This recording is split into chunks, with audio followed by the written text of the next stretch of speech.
अगले वर्ष के लिए बाजार से सकल उधारी लगभग 12 लाख करोड़ रुपए होगी। हमारी योजना है कि हम राजकोषीय समेकन के अपने पथ पर चलना जारी रखें और राजकोषीय घाटा स्तर को कम करके 2025-26 तक इस अवधि के दौरान साधारण रूप से स्थिर ह्रास के साथ जीडीपी के 4.5% पर लाना चाहते हैं। हम पहले बेहतर अनुपालन के माध्यम से कर राजस्व में उछाल लाकर और दूसरे परिसंपत्तियों जिसमें लोक उद्यम और भूमि सम्मिलित है के मुद्रीकरण से प्राप्तियां बढ़ाकर समेकन हासिल करने की उम्मीद करते हैं। इस विधेयक के माध्यम से भारत की आकस्मिकता निधि 500 करोड़ से बढ़ाकर 30,000 करोड़ रुपए की जा रही है।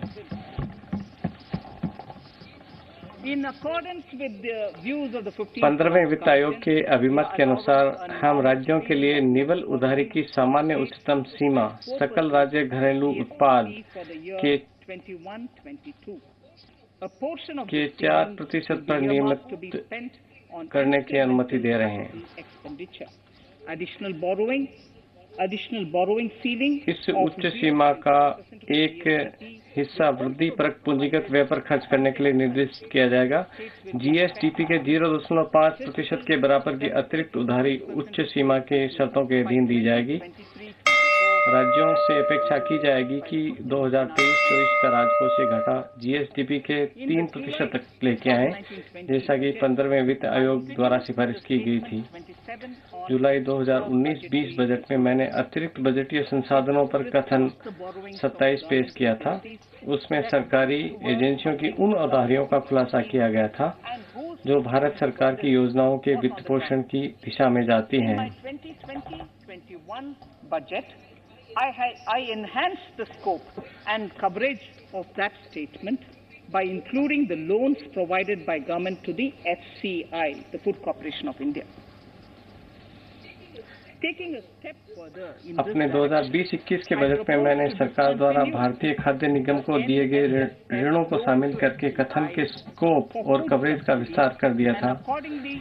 इस दिशा में और कदम उठाते हुए संशोधित अनुमान 2020-21 में और बजट अनुमान 2021-22 में बजटीय प्रावधान करके खाद्य सब्सिडियों के लिए भारतीय खाद्य निगम को दिए जाने वाले एनएसएफ ऋण को बंद करने का प्रस्ताव करती हूँ।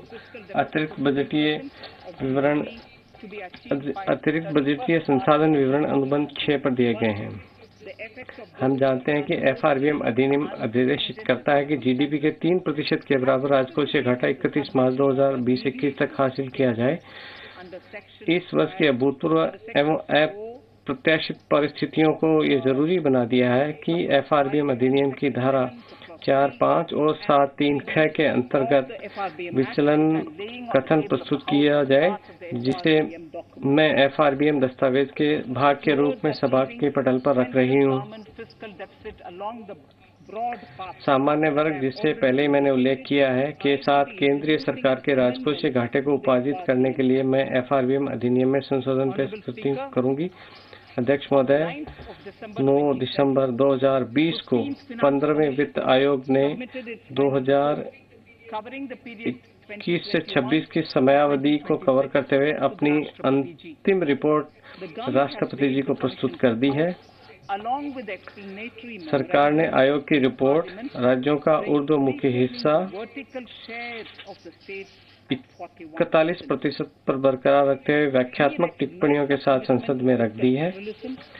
हम राजकोषीय संघवाद के प्रति अपनी प्रतिबद्धता को महत्व देते हैं और इसलिए इस सिफारिश का पालन किए जाने का प्रस्ताव करते हैं। 14वें वित्त आयोग में एक राज्य होने के नाते जम्मू एवं कश्मीर अंतरण का हकदार था। अब जम्मू और कश्मीर तथा लद्दाख संघ राज्य क्षेत्रों को निधियां केंद्र द्वारा प्रदान की जाएगी। आयोग की सिफारिश पर मैंने 2021-22 में 17 राज्यों को राजस्व घाटा अनुदान के रूप में 1,18,452 करोड़ रुपए मुहैया करा दिए, जबकि 2020-21 में मैंने इसके लिए 14 राज्यों को 74,340 करोड़ रुपए जारी किए थे। माननीय अध्यक्ष महोदय, अब मैं भाग 6 पर आती हूँ।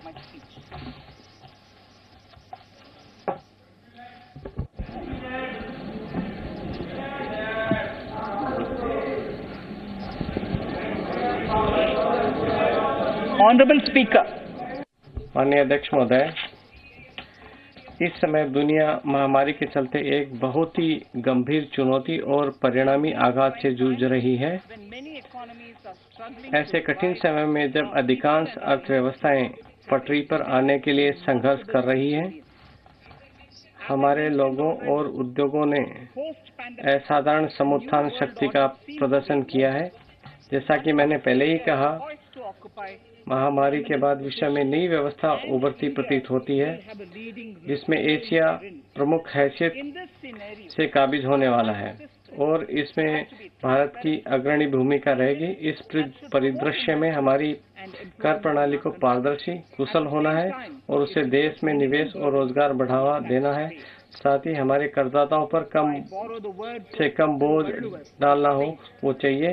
तिरुवल्लुवर के कास्ता वगुत्तनम null बल्लद अरसु, a king or a ruler, एक राजा या वो ऐसा होता है जो संपत्ति है उसका सृजन करता है और आम आदमी की भलाई के लिए उनके बीच में वितरित करता हो। ये तिरुकुरुल की शब्द है। समातियों प्रत्यक्ष कर प्रस्ताव पर इसको ध्यान में रखते हुए हमारी सरकार अपने करदाताओं और अर्थव्यवस्था के लाभ के लिए प्रत्यक्ष कर प्रणाली में अनेक प्रकार के सुधार लेकर आई है।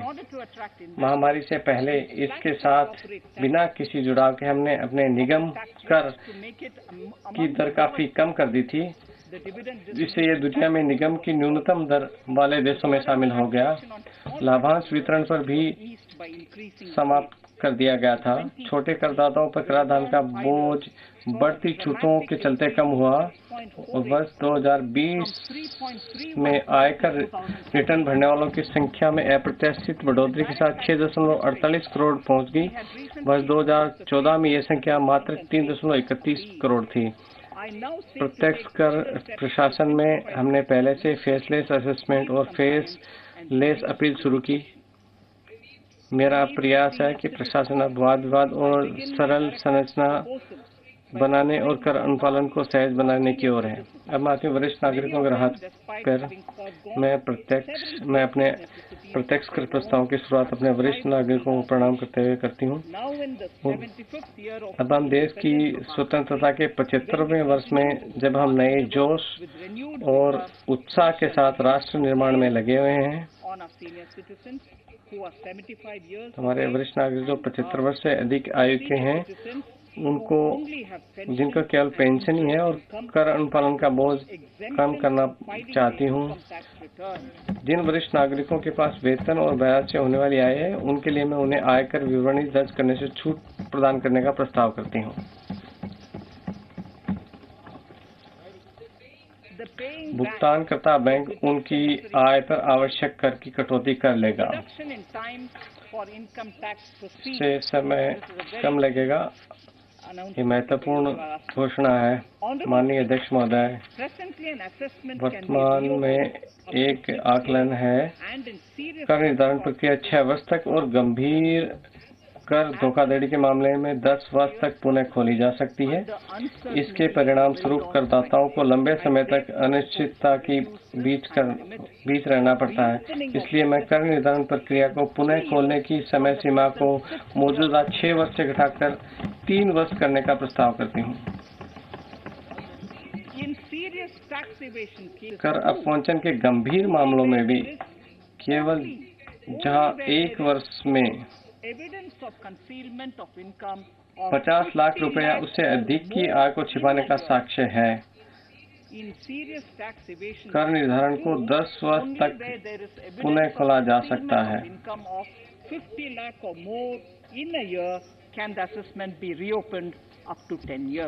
इस तरह पुनः खोले जाने का कार्य भी आयकर विभाग के उच्चतम स्तर के अधिकारी प्रधान मुख्य आयुक्त के अनुमोदन के बाद ही पुनः खोला जा सकता है। विवाद समाधान समिति की स्थापना। माननीय अध्यक्ष महोदय, ये इस प्रकार सरकार का संकल्प रहा है कि मुकदमेबाजी को कम किया जाए, जिसने वर्तमान कराधान प्रणाली को बिगाड़ दिया। सरकार करदाताओं को लंबे समय से लंबित पड़े उनके विवादों को निपटाने का अवसर प्रदान करने और समय और संसाधनों पर पड़ने वाले अतिरिक्त बोझ से उन्हें राहत दिलाने के लिए प्रत्यक्ष कर विवाद से विश्वास स्कीम लेकर आई थी। इस स्कीम को करदाताओं ने सहर्ष स्वीकारा और 30 जनवरी 2021 तक इस स्कीम के तहत 1,10,000 से अधिक करदाताओं ने 85,000 करोड़ रुपए से अधिक मूल्य के करदाताओं को निपटाने का विकल्प दिया। Presenting B News app, available on Google Play and App Store. Download it now.